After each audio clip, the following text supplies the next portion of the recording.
On the day of my niece Emily's wedding, whom I had raised in place of her parents, my husband was in high spirits, getting ready since the morning. "You seem quite cheerful."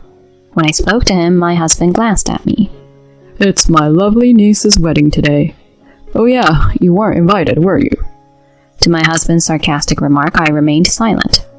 "She doesn't like you, so don't interfere like that." Should I attend the wedding today? When I quietly uttered those words, my husband's expression turned somewhat startled. "Are you coming without an invitation? That's outrageous." "What are you so worked up about?" "Just forget it. Don't you dare come to that girl's wedding." With those words, my husband left the house in a hurry. Upon witnessing that, I couldn't help but feel a sense of satisfaction. Watch closely. I will definitely send you to hell. Our revenge begins now. My name is Eileen, and I'm a 38-year-old working woman in a dual-income household.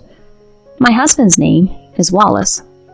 He is 4 years older than me, and I met him through work. Wallace was a salesperson who frequented the company where I worked. Apparently, he found my appearance attractive, fell in love at first sight, and gave me his contact information. Feeling no harm, I started dating him. After a year of dating, Wallace proposed. The first person I shared the news with was my niece, Emily, who was 17 at the time. "Emily, he proposed to me. I think I'm getting married." "Really? Good for you, Mom." "But if that happens, I'll be leaving the house, and I might not be able to take care of you as much, Emily." "Mom, I'm already 17. Don't worry about that and just be happy." I embraced Emily, shedding tears. There's a reason why Emily calls me Mom. I've been raising her in place of my sister, who is 5 years older than me. My sister Camilla was flamboyant and uninhibited compared to my reclusive personality. Despite our similar appearances, our personalities were complete opposites. My sister immediately declared her intention to live with her boyfriend upon graduating from high school and left home, cutting off all contact. Even our parents, who run a business, had said they couldn't just abandon my sister. However, when I was 15 and my sister was 20, she returned home with a large belly. "I got pregnant. I'll give birth and raise the child here." Although our shocked parents asked for the name and the man involved, my sister could only say she didn't know. She had gotten pregnant by a man whose name and background were unknown. However, our parents couldn't abandon their daughter, so they allowed her to return home. Afterward, my sister gave birth. The newborn girl was named Emily. However, right after giving birth, my sister says something unexpected. "I can't take care of Emily because I have to go to work." Once again, both my parents and I were astonished. "We'll take care of you for a while, so focus on childcare." Despite my parents' announcement, my sister didn't change her opinion. "I've already decided on a job." "You can work at our company." My sister rejected our father's proposal. "I don't want to work for my parents' company. I want to work properly for Emily." Once those words were spoken, even my parents couldn't oppose her. My sister continued speaking. "So, Eileen, you should take care of Emily." "Huh?" "Emily can go to daycare, and Eileen can take care of her during the rest of the day." "Well then, that's that." In the end, unable to do anything, I ended up taking care of Emily. While my sister lived in the same house, she would leave in the early afternoon and return late at night, not taking care of Emily at all during that time. Therefore, with the help of my parents, I diligently raised Emily. I handled drop-offs and pickups to and from the daycare, often taking her to parks and reading her picture books. This way I managed parenting alongside my high school and college life. When Emily entered elementary school, I was a fourth-year university student. One day, on a holiday, I took her to a shopping mall. When we passed by a store that offered matching outfits for parents and children, a salesperson approached us. "How about it? Since you're a young mother, matching outfits would suit you both." I briefly hesitated on whether to explain that I was Emily's aunt. Then Emily spoke up. Mom, let's buy matching clothes. Huh? Emily, I'm your aunt, not your mom. I've actually wanted to call you that for a long time. Is it not okay? Certainly, joy welled up in my heart. For me, Emily had truly become like a daughter. From that moment, when it was just the two of us, Emily started calling me Mom. I cherished those times, participating in school events together and making her lunch. That's why Emily's happiness for my marriage meant the world to me. I continued with her, saying, "Next time, I'll bring my partner." If it's someone chosen by Mom, they might become like a dad to me. Maybe. On the day we brought Wallace to my parents' home, we welcomed him together with my parents, sister, and Emily.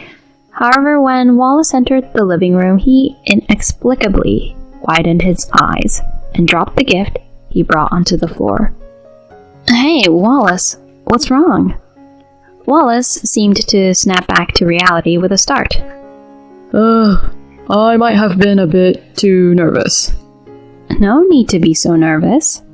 From there, the conversation proceeded smoothly.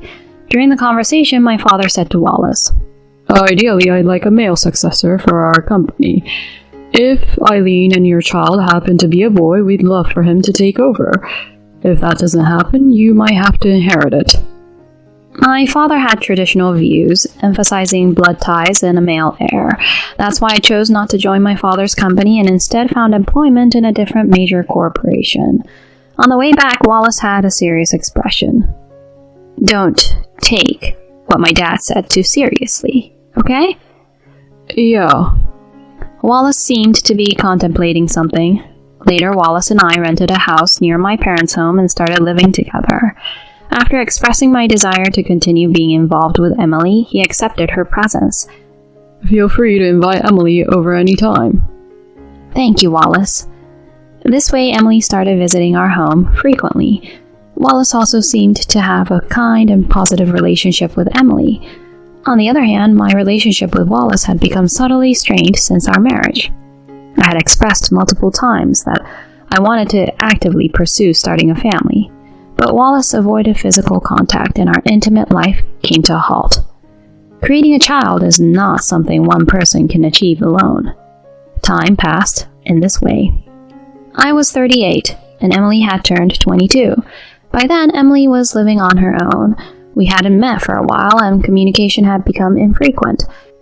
She seemed to have a boyfriend from high school, and Emily had her own life. I felt both lonely and happy. Around that time, news of Emily's upcoming marriage reached me through my sister. It caught me off guard. I was honestly surprised. We've decided to have a wedding, but I won't invite you. Huh? I'm telling you not to come. Wallace will be invited, but you don't need to come.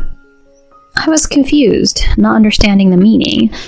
Emily is telling me not to come to her wedding, despite raising her as a mother figure? Why am I the only one not invited when Wallace is? When I conveyed this to my husband, he said, Emily probably wants only her biological mother. Maybe she dislikes you? There shouldn't be any reason for that. Then why hasn't she contacted you directly? It seems like evidence of being disliked, doesn't it? I was at a loss for words. It's true, I haven't heard from Emily, who lives alone in a distant place, for over 6 months. Has Emily truly come to dislike me? I'll be there to see Emily in her bride's attire, so don't come to the wedding.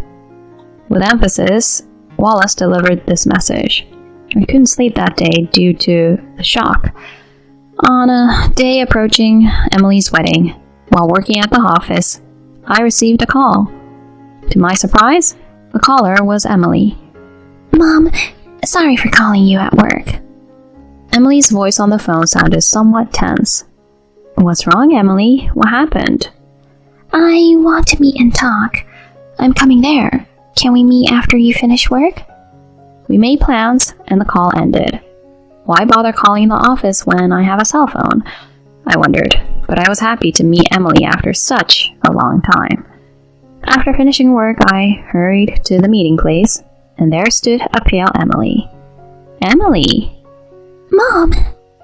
Emily, in tears, began to explain her situation. Mom, please listen calmly. Through our conversation, an unbelievable truth came to light. Time passed, and it was Emily's wedding day. In the morning, my husband was happily preparing. You seem to be in a good mood. When I said that, Wallace glanced at me. It's my lovely niece's wedding today. Oh yeah, you weren't invited, were you? I did not respond to Wallace's sarcastic comment. She doesn't like you, so don't interfere like that. Maybe I should attend the wedding today. When I said that quietly, my husband looked shocked. Are you coming without an invitation? That's outrageous. That's outrageous. What are you so worked up about? Just forget it. Don't you dare come to that girl's wedding. With that, Wallace left the house hastily. Inside, I felt a sense of satisfaction. Watch, I'll definitely send you to hell. Taking advantage of Wallace's departure, I changed into a dress and got ready. Opening the chapel doors with all my strength, there was the aisle. Wallace and Emily were just starting to walk down it. Several hours later, I was right in the venue for Emily's wedding. Eileen, I told you not to come. What's going on? Why are you walking down the aisle with Emily? This is... Emily doesn't have a father, so I'm standing in for him. At that moment, I decided to drop a bomb. That's not it, right? You're Emily's real father, aren't you? The next moment, Emily forcefully pushed Wallace, who was standing next to her. Wallace tumbled spectacularly to the floor. Then my sister's voice echoed. Hey, Emily, what are you doing? And Eileen, what's your intention coming here without an invitation? Don't mess up the ceremony. The wedding venue became chaotic. Even our parents were looking at us with a mix of surprise and anger. Then Emily sharply shouted, Everyone, please listen to me.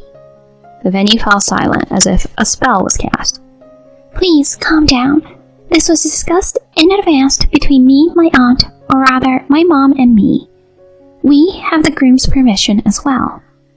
The groom approached Emily, who was wearing a wedding dress, and wrapped his arms around her shoulders. He nodded at both Emily and me.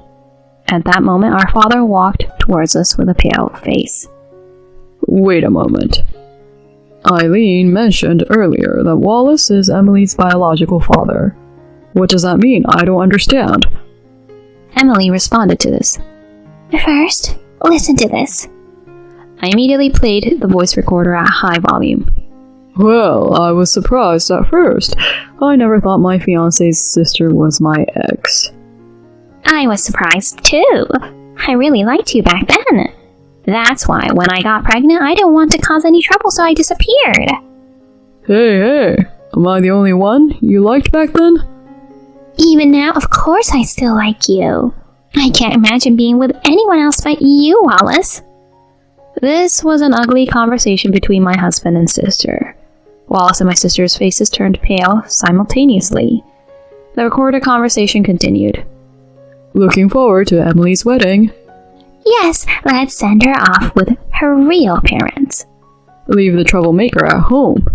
Even though she's a troublemaker, you can't get a divorce, right? Our relationship and the fact that you're Emily's father can't be revealed. Yeah, and I have to inherit your father's company. That's why I didn't want to have kids with her. In the future, I'll be the president. If that happens, let's kick out Eileen and live happily together. Saying this, the two of them laughed crudely. I stopped the playback and spoke up. As you just heard, Emily's father is my husband, who is also the uncle of the bride. They are still in a relationship. They even made plans to take over the company. Upon hearing this, all the participants turned pale. Then Emily spoke up. These two fabricated lies about us disliking each other just so they could have the wedding to themselves. They even made me delete my contacts from my phone. The revelation came to light on the day I reunited with Emily. My sister had been feeding Emily lies, claiming that I considered her a nuisance, and that's why we couldn't contact each other. Emily initially believed this manipulation. However, one day Emily overheard my sister talking to Wallace on the phone. Understanding the true nature of their relationship from the conversation, Emily contacted my company and came to meet me. Upon investigating them later, I found that their entire conversation had been recorded. Emily pointed at my sister and said, "You, pretending to be a mother figure. But the one who raised me is none other than Eileen here. I've never considered you my mother. And this man could never be a father." "Emily!" Just as my sister tried to approach Emily, my mother slapped her. You, neglecting your duties as a mother, burdening Eileen with everything and betraying her? You're a disgrace. Seeing that, I too grabbed a stunned Wallace by the collar. Are you prepared as well? We're getting a divorce. You'll be paying hefty alimony. Huh? Divorce? What about the plan for me to become the president? This time my father shouted, There's no way I'm letting the likes of you inherit it. Cut the nonsense. The attendees stared at my sister and Wallace with disdain. Prepare yourselves, because I'm sending both of you packing to hell. With those words, I kicked my sister and Wallace out. After the silence, Emily apologized to the attendees. "I planned this because I couldn't forgive what my parents did, and I wanted to chastise them in front of everyone. I'm sorry for showing you something unsightly. However, I still want you to participate in the ceremony." The attendees applauded Emily's decision. That's how I ended up sitting in the mother's seat where my sister had been. The ceremony resumed, and Emily read a letter to her mother, addressed to me. I cried so much that one tissue wasn't enough. Later, the divorce between Wallace and me was finalized. I successfully claimed alimony from both my sister and Wallace. My parents disowned my sister and kicked her out of the family home. I also managed to successfully get rid of Wallace. Emily, on the other hand, severed ties with both my sister and Wallace. The two of them apparently still did not part ways and began living together in a small apartment. However, their savings had long run out, and their plan for Wallace to become president had failed. They apparently have days filled with constant fighting. Two despicable people. I think they should just get along as best they can. As for me, on the other hand, after the divorce, I actually met someone and remarried right away. My new spouse has a wonderful personality and an impressive background. My father really likes him and wants him to inherit the company. What's more, to my delight, I found out about my pregnancy right after getting married. Actually, Emily was also pregnant around the same time, and we will give birth within a month of each other. Now we are mother and daughter, but we have also become like mom friends, and I see Emily frequently. From now on, I want to cherish the happiness I've gained and live positively.